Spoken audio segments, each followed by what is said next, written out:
आम्ही पहिल्यांदा सांगतो आणि मग आपलं ते मनोगत व्यक्त करतील. पुण्यश्लोक वैल्यादेवी होळकर यांचा जन्म 31 मे 1725 रोजी चौंडाळ तालुका जामखेड जिल्हा अहमदनगर येथे झाला. माळवा प्रांताचे सुभेदार मल्हारराव होळकर यांच्या त्या सुनबाई होत्या. त्यांचे सुपुत्र खंडेराव होळकर त्या पत्नी होत. 1754मध्ये पतीच्या कुमेरच्या लढाईतील मृत्यूनंतर सासरे मल्हारराव यांनी सती जाऊ त्यांना दिलं नाही. अनेक मंदिराच्या त्या आश्रयदात्या होत्या. रोज जनता दरबार भरवणाऱ्या त्या जलकल्याणकारी राणी होत्या. सांस्कृतिक चळवळीला नेहमीच त्यांनी प्रोत्साहन दिलं. शेती व शेतकऱ्यांच्या उद्धारात फार मोठे योगदान त्यांनी दिलं. अनिष्ट चालीरीती व अंधश्रद्धेला त्यांनी कठोर विरोध केला. सर्व जाती धर्माशी आपल्याशा वाटणाऱ्या अहिल्याबाईंची प्राणज्योत 17व्या वर्षी मावळली. वाबगाव जिल्हा पुणे येथील होळकरांचा भुईकोट किल्ला महाराजा यशवंतराव होळकर यांचे हे जन्मठिकाण. सुभेदार मल्हारराव होळकर यांनी हा किल्ला बांधला. किल्ल्याचे ऐतिहासिक महत्त्व फार मोठे आहे आणि पुण्यश्लोक अहिल्यादेवी होळकर यांचे 13वे वंशज श्रीमंत भूषणराजे होळकर हे आज आपल्या संमेलनात उपस्थित आहेत आणि ते आपले मनोगत आपल्याजवळ व्यक्त करणार आहेत. आज विशेष करून मला आपल्या सगळ्यांच्या समोर एक विषय महत्त्वाचा जो मांडायचा आहे, मी अगदी थोडक्यात मांडेन. पुणे जिल्ह्यामध्ये खेड तालुक्यामध्ये राजगुरुनगरच्या जवळ वाबगावचा किल्ला आहे. हा एक जुना ऐतिहासिक भुईकोट किल्ला असून आमच्या होळकरांचं ते मूळ गाव. सुभेदार मल्हारराव होळकरांनी तिथे तो किल्ला बांधला आणि ज्या योद्ध्याने सबंध देशामध्ये सगळ्यात पहिले इंग्रजांच्या विरोधात लढा उभारला ते महाराजा यशवंतराव होळकर, ज्यांना भारताचा नेपोलियन म्हटलं जायचं, त्यांचं ते जन्म ठिकाण आहे. आणि असा ऐतिहासिक महत्त्व असलेला हा किल्ला अनेक वर्षांपासून दुर्लक्षित होता, उपेक्षित होता. तिथं रयत शिक्षण संस्थेची शाळा भरायची. अनेक वर्षांपासून सबंध देशातल्या होळकर प्रेमींची ही इच्छा होती की हा किल्ला संवर्धित व्हावा, त्याचं जतन संवर्धन व्हावं. म्हणून आम्ही गेल्या 4-5 वर्षांपासून या किल्ल्याच्या संवर्धनासाठी प्रयत्न करत होतो.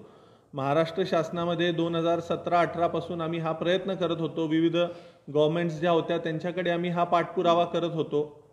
मागच्या वर्षी रयतचे जे अध्यक्ष आहेत माननीय शरद पवार साहेब यांनाही त्या किल्ल्यावर नेऊन आणलं होतं आणि त्यांनी तिथं आम्हाला आश्वस्त केलं होतं की आम्ही रयतकडून कोणतीही अडचण या संवर्धनाला येऊ देणार नाही.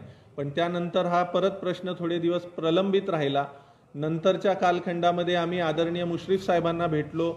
मुश्रीफ साहेबांच्या माध्यमातून आम्ही आदरणीय दादांना भेटलो. दादा उपमुख्यमंत्री झालेले होते, पुण्याचे पालकमंत्री सुद्धा आहेत. दादांच्या जवळ ज्या वेळेला आम्ही हा प्रश्न किल्ल्याचा मांडला की अनेक वर्षांपासून देशातल्या सगळ्या होळकर प्रेमींची भावना या किल्ल्याला जोडलेली आहे, पण दादा याचं संवर्धन होत नाही. आणि असा ऐतिहासिक महत्त्व असलेला किल्ला, आपण सगळेजण चौंडीला जातो, चौंडीच्याच बरोबरीने ह्या किल्ल्यामध्ये सुद्धा अहिल्यादेवींचं वास्तव्य झालेलं आहे. अनेक घराण्यातल्या वंशजांचं तिथं वास्तव्य झालेलं आहे आणि म्हणून हा किल्ला कुठेतरी संवर्धित झाला पाहिजे.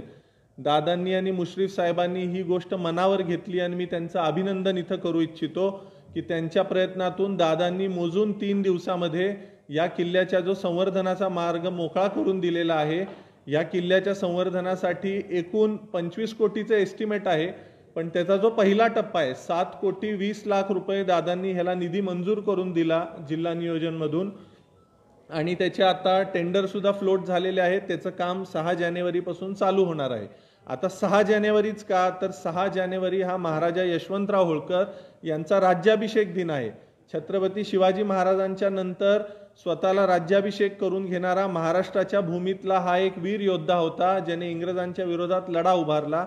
आणि म्हणून प्रत्येक वर्षी 6 जानेवारीला आपण वाबगावच्या किल्ल्यावर त्यांचा हा राज्याभिषेक दिन साजरा करतो. हा कोणताही राजकीय कार्यक्रम नसतो, सर्वांसाठी हा कार्यक्रम ओपन असतो आणि ह्याच कार्यक्रमाच्या निमित्तानं ह्या कामाचं भूमिपूजन आपल्याला तिथं करायचं आहे. मी अजून एक गोष्ट आपल्या सर्वांना सांगू इच्छितो की वाबगावकडे जाणारा जो रस्ता आहे त्याला सुद्धा माननीय अजितदादांच्या प्रयत्नातून 240 कोटीचा निधी तिथले जे स्थानिक आमदार आहेत दिलीपराव मोहिते पाटील साहेब त्यांनी मंजूर करून आणलेला आहे.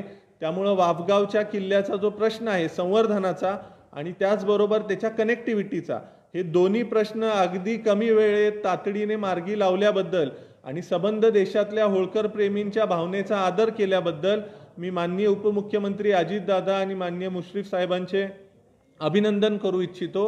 आणि या माध्यमातून मी आज त्यांना इथं इन्व्हिटेशन द्यायला आलो होतो की आपण या 6 जानेवारीच्या कार्यक्रमाला तिथं किल्ल्यावर उपस्थित राहावं आणि त्या किल्ल्याचे जे संवर्धनाचं काम सुरू होणार आहे त्याचं आपण सगळ्यांच्या उपस्थितीमध्ये त्याची सुरुवात व्हावी, सगळ्या समाज बांधवांच्या उपस्थितीमध्ये त्याची सुरुवात व्हावी. धन्यवाद. आता आपले काही प्रश्न असतील आपण विचारा.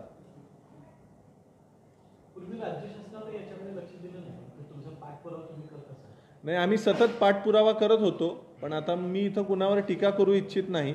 ज्यांनी त्यांच्या काळामध्ये प्रयत्न केले, पण ते ज्या वेळेला व्हायचं होतं आणि आपण ज्याला म्हणतो की एक इच्छाशक्ती ती दादांनी दाखवली आणि ते अगदी चांगल्या पद्धतीनं काम मार्गी लागलं.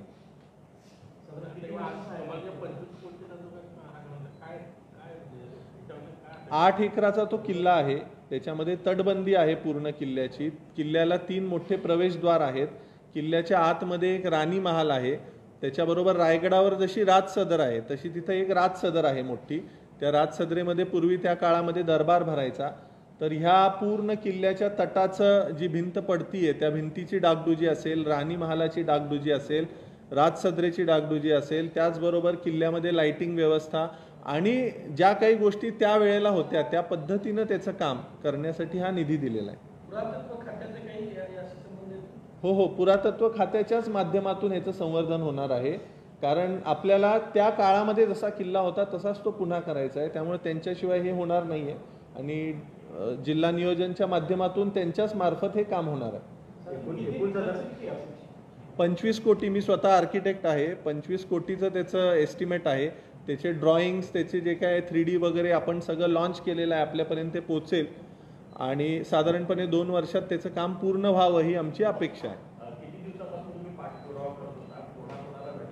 2017-18 पासून ह्याचा पाठपुरावा चालू आहे. त्यावेळेचे मुख्यमंत्री देवेंद्रजींच्याकडेही आम्ही पाठपुरावा केला होता.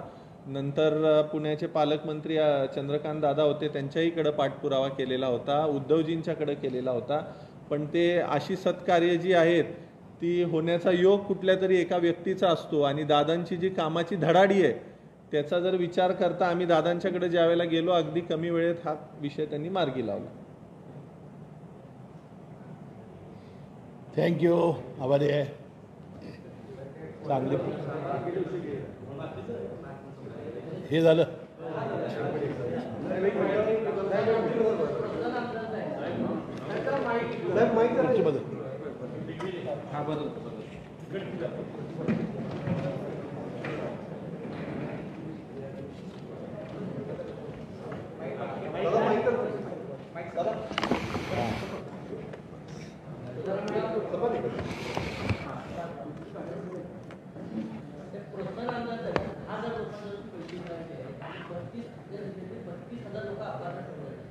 तर या प्रोत्साहन अनुदानामध्ये झालं काय की 3 वर्षाचं पीक कर्ज घ्यावं आणि त्यातलं किमान 2 वर्ष त्यांनी नियमित परतफेड केलेली असावी अशी ज्यावेळी ही योजना जाहीर झाली त्यामुळं ती अट होती. आणि आपलं ऊसाचं पीक हे 1.5 वर्षाचं असतं. एका वर्षी 2 वेळा पीक कर्ज घेतलेलं आहे. ती तांत्रिक बाब आलेली आहे. परवा मुख्यमंत्री आणि उपमुख्यमंत्री महोदयांच्या निदर्शनास ही बाब आम्ही आणलेली आहे. आणि परवा मुख्यमंत्र्यांमध्ये भाषण करताना ज्यावेळा परवा विधानसभेमध्ये त्याने अवकाळीग्रस्त आणि सर्व शेतकऱ्यांना दिलासा देण्याचं भाषण केलं, त्यामध्ये याचा उल्लेख करून ते सगळ्यांना मिळेल अशा प्रकारचं आश्वासित केलेलं आहे. मला वाटतं हे सगळ्यांना मिळेल आता लवकरात लवकर.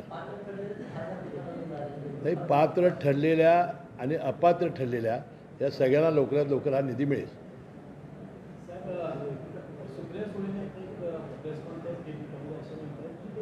राज्य मंत्रिमंडळामध्ये गँगवॉर सुरू आहे. कोणी कुणाचं ऐकत नाही आहे आणि सरकारला पॉलिसी पॅरालिसिस झालेला आहे. आता आपण बघितलं असाल, आता आम्ही तर जाऊन आता 5-6 महिने होत आले असतील, तर इतके प्रचंड निर्णय घेतलेले आहेत. पॅरालिसिसची व्याख्या मला काय कळाली नाही. म्हणजे इतके मोठे निर्णय घेऊनसुद्धा जर अशी टीका होणार तर विरोधकांचं एक काम आहे टीका करणं. हे काम करणं हे आमचं काम आहे.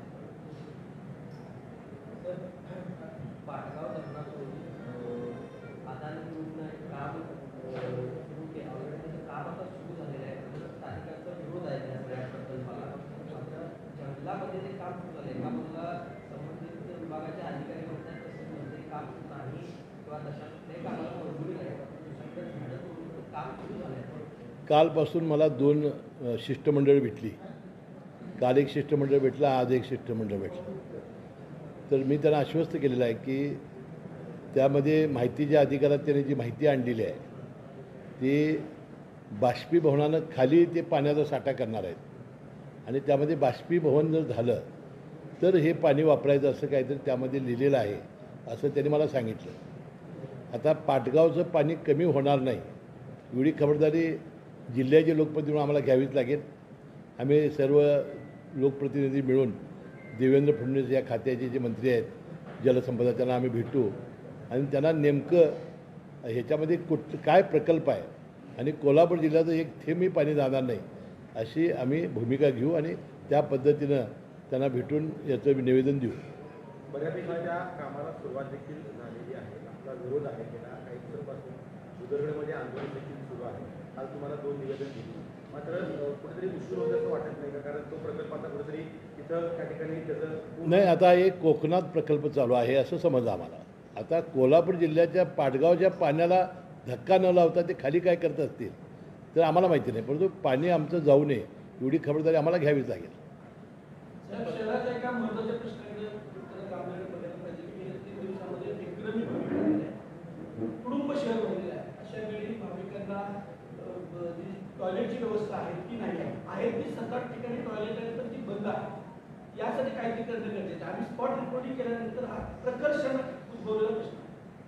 तर ठीक आहे, आता मी शुक्रवारी 11 ते 1 मी आता आढावा बैठक घेणार आहे महानगरपालिकेची आणि त्यानंतर पत्रकार परिषद घेणार आहे. तुम्हाला संपूर्णपणानं महानगरपालिकेचं 2-2.5 तासामध्ये सर्व आढावा घेऊन जे आपले मूलभूत आणि जे लोकांना समस्या भेडसावणारे प्रश्न आहेत ते निश्चित मी मार्गी लावेन. त्याचाही मी आढावा घेईन. सुनील केदारांच्या निलंबनावरून काँग्रेसचा आक्रमक झाले. भाजप दुर्गती भूमिका घेत आहे, कारण या अगोदर जे आमदार खासदार यांच्या बाबतीत जे घडलं त्यांच्या बाबतीत मात्र भाजपनं काही ॲक्शन घेतलेली नाही. मात्र सुनील केदार यांच्या बाबतीत जिल्हा सत्र न्यायालयाने जो निकाल दिला त्याच्याविरुद्ध अपील करायच्या अगोदर त्यांचं निलंबन केलं. नाही, आता त्यांनी काय करावं मला माहिती नाही, परंतु 5 वर्षाची शिक्षा झाल्यामुळं त्यांचं 2 वर्षाची शिक्षा झाली त्याच्यापेक्षा जास्त आमदारकी किंवा खासदारकी जाते एवढं मला माहिती आहे. आता ॲक्च्युली हे अपील केल्यानंतर थांबायचं असतं काय थांबायचं नसतं याची मला माहिती नाही, परंतु आता जे आता आलेलं आहे त्यांनी आता उच्च न्यायालयात जावं. आज आपल्या हस्ते पोलिसांच्या ज्या गाड्या आहेत त्याचं वितरण झालेलं आहे, त्यानंतर बुलेट सवारी देखील केलेली आहे. काय सांगा? मी खासदारांच्या मागं बसून बुलेट स्वारी केलेली आहे. नाही, आम्ही जिल्हा नियोजन मंडळाच्या वतीनं गेले 3-4 वर्षापासून अजितदादा त्यावेळेला उपमुख्यमंत्री होते आणि वित्त नियोजन मंत्री आणि R.R. पाटील साहेब गृहमंत्री होते त्यावेळेपासून पोलिसांना चांगली वाहनं देणं. कारण आता गुन्हेगारांच्याकडे BMW मर्सिडीजसारखी वाहनं आहेत आणि आमच्याकडे तवेरा बिवेरासारखी गाड्या आहेत. त्या बदलून चांगल्या गाड्या देणं, शस्त्रास्त्र चांगली हे करणं, कारण त्यांच्याकडे AK-47पेक्षा जास्त अत्याधुनिक शस्त्र आहेत आणि आमच्याकडं डबल बार अजून बंदूक आहेत. तर आणि निवासस्थानं विशेषतः पोलीस दलातील कर्मचाऱ्यांची मानसिकता जर व्यवस्थित राहायची असेल तर त्यांची निवासस्थानं चांगली असली पाहिजेत. त्यांच्या मुलाबाळांचं शिक्षण चांगलं झालं पाहिजे. यासाठी निवासस्थानं बांधणं, त्यांना चांगली शस्त्रास्त्र देणं आणि त्यांना वाहनं देणं हे आम्ही आता जिल्हा नियोजन मंडळातून निधी देतो आहे आणि मला वाटतं सगळ्याच राज्यामध्ये हा उपक्रम राबवला जातो. बैठक झाली, मात्र त्या ठिकाणी शिंदे गटाचे काही महत्त्वाचे पदाधिकारी नाही, शिंदे गटाचे 2 अध्यक्ष आहेत, त्यातले एक रवींद्र माने हे हजर होते आणि दुसरे जे खासदार दोन्ही होते. एक खासदारांचा वाढदिवस होता त्यामुळे ते बाहेरगावी गेले होते तहसील माने. एक खासदार तानाजीराव सावंत आरोग्यमंत्री आले होते. आंबेडकर साहेबांनी ते त्यांच्या कार्यक्रमाला व्यस्त होते.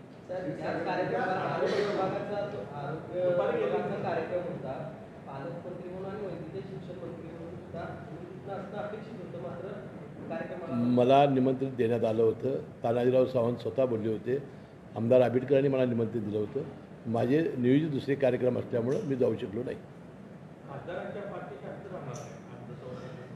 हो, हे बघा आमची भूमिका एक असते, ज्याच्यावर राहू ते निष्ठेनं.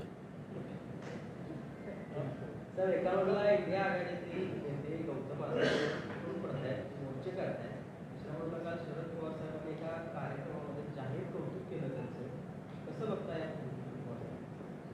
नाही, आता ते सर्वश्रुत आहे. अदानी आणि पवारसाहेब यांचे संबंध हे फार जुने आहेत.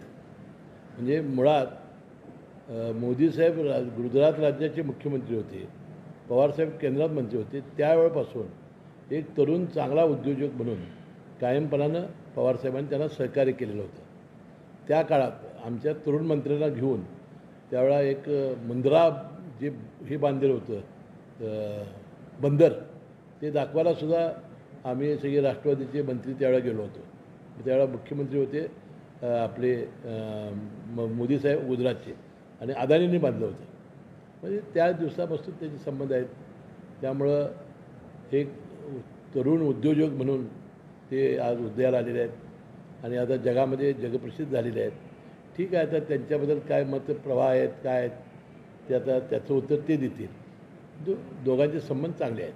साहेब, एकोणाला इंडिया आघाडीमध्ये प्रकाश आंबेडकर येण्याची चर्चा असताना प्रकाश आंबेडकरांनी राज्याच्या सगळ्या जागांवर उमेदवार उभे करणार अशी घोषणा केल्याचं कळतं.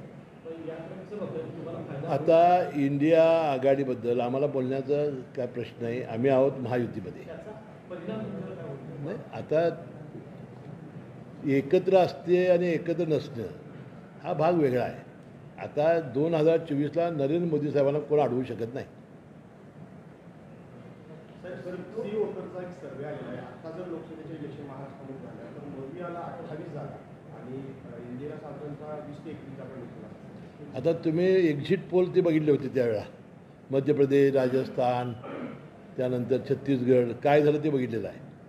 त्यामुळं हा तरी आता 6 महिन्याने होणाऱ्या निवडणुकीचा अंदाज आहे. त्यावेळी झालेला निवडणुकीचा अंदाज होता आणि तो कसा चुकला हे बघितलेला आहे आपण. कोल्हापूरच्या जागांबद्दल काही चर्चा काही सुरू झाली का? आमच्या राष्ट्रवादीकडनं मधल्या काळामध्ये तुम्ही देवेंद्र फडणवीस यांच्या संपर्कात होता, त्यांची जवळीक देखील वाढलेली होती. त्यामुळे भाजपची तुमची वाढलेल्या जवळीक चर्चा होती. आता तुम्ही जाहीरपणाला अजितदादांचं कौतुक करताय, त्या सरकारला भेटवली त्यावेळी, पण अजितदादांनी काम केलं, सुरक्षितपणे काम केलं, अशा पद्धतीचा दावा करताय. काय नेमका अर्थ आहे? नाही, सगळ्यात पहिले आपण एक गोष्ट समजून घेतली पाहिजे की कुठल्याही पक्षाचे नेते असले तरी त्यांचं बेसिक काम काय आहे, तर लोकांचे प्रश्न सोडवणे. ज्यावेळेला ते मुख्यमंत्री होते त्यावेळेला त्यांच्याकडेही आम्ही हे प्रश्न घेऊन गेलो होतो. आमची अपेक्षा होती की हे प्रश्न सोडवावे. त्यांच्याबद्दल आजही तितकाच आदर आहे. आज दादा उपमुख्यमंत्री झाल्यानंतर पुण्याचे पालकमंत्री झाले, त्यांच्या माध्यमातून हा प्रश्न सुटला, तर त्यांचंही कौतुक केलंच पाहिजे. जो काम करेल, आम्ही इथं आलोय माझ्या लोकांचे प्रश्न सोडवून घेण्यासाठी, आमची भूमिका नेहमीच ती राहिलेली आहे. जो आमचे प्रश्न सोडवेल त्याचं आम्ही निश्चित कौतुक करू.